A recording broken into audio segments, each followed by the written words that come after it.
Уважаемые граждане России, дамы и господа, дорогие друзья!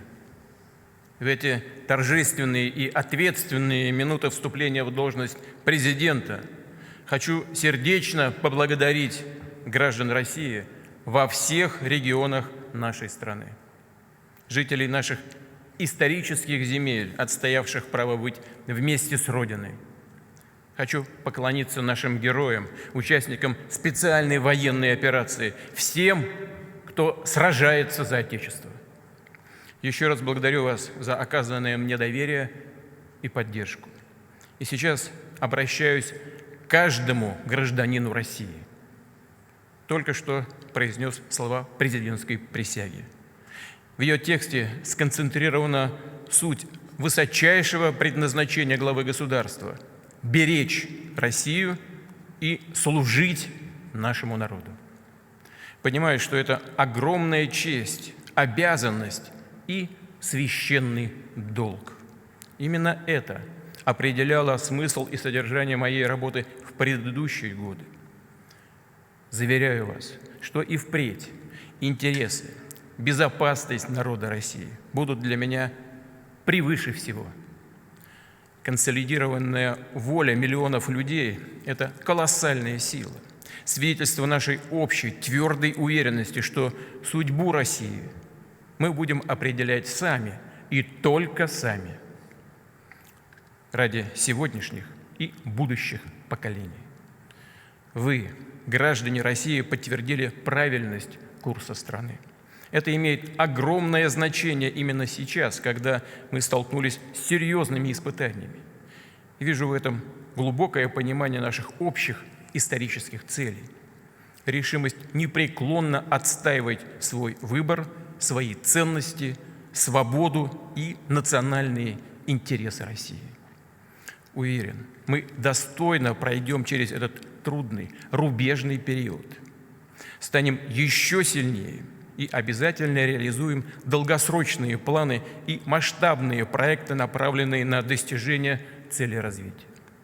А это прежде всего народосбережение. Уверен, что поддержка многовековых семейных ценностей, традиций и впредь будет объединять общественные и религиозные объединения, политические партии, все уровни власти. Наши решения по развитию страны и регионов должны быть эффективными и справедливыми, повышать благосостояние, качество жизни российских семей. Мы были и будем открыты к укреплению добрых отношений со всеми странами, которые видят в России надежного и честного партнера. И это действительно мировое большинство. Мы не отказываемся от диалога с западными государствами. Выбор за ними. Намерены ли они и дальше пытаться сдерживать развитие России, продолжать политику агрессии, непрекращающегося годами давления на нашу страну, или же искать путь к сотрудничеству и миру. Повторю, разговор, в том числе по вопросам безопасности, стратегической стабильности, возможен, но не с позиции силы, без всякого высокомерия, чванства и собственной исключительности, а только на равных, уважая интересы друг друга. Вместе с партнерами по евразийской интеграции, с другими суверенными центрами развития мы продолжим работу по формированию многополярного миропорядка, равной и неделимой системы безопасности. В сложном мире, который стремительно меняется, мы должны быть самодостаточными и конкурентоспособными. Открывать для России новые горизонты, как уже не раз бывало в нашей истории. Но нам важно помнить и ее уроки. Не забывать о трагической цене внутренних смут и потрясений. Поэтому наша государственная и общественная политическая система должна быть прочной и абсолютно устойчивой к любым вызовам и угрозам. Обеспечивать поступательность и стабильность развития, единство и независимость страны. При этом стабильность не означает косность. Наша государственная, общественная система должна быть гибкой, создавать условия для обновления и движения вперед.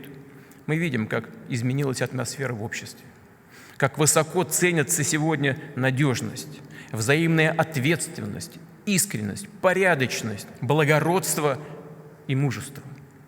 Сделаю все, чтобы люди, которые проявили свои лучшие человеческие и профессиональные качества, делом доказали верность Отечеству, выходили на ведущие позиции в государственном управлении, в экономике, во всех сферах. Мы должны обеспечить надежную преемственность в развитии страны на десятилетия вперед, вырастить и воспитать молодые поколения, которые будут укреплять могущество России, развивать нашу государственность, в основе которой межнациональное согласие, сбережение традиций всех народов, живущих в России, в стране цивилизации, объединенной русским языком и нашей многонациональной культурой. Дорогие друзья, буду делать все необходимое, все, что в моих силах, чтобы оправдать ваше доверие. Использовать для этого все полномочия главы государства, которые закреплены в Конституции. При этом подчеркну, результаты этой работы в решающей степени зависят от нашего единства и сплоченности, от общего стремления приносить пользу Отечеству, защищать его, трудиться с полной отдачей. Сегодня, по сути, мы держим ответ перед нашей тысячелетней историей, перед нашими предками. Они брали, казалось бы, недоступные высоты, потому что на первое место всегда ставили Родину. Знали, что достичь по-настоящему больших целей можно только вместе со своей страной и со своим народом, и создали мировую державу, наше Отечество.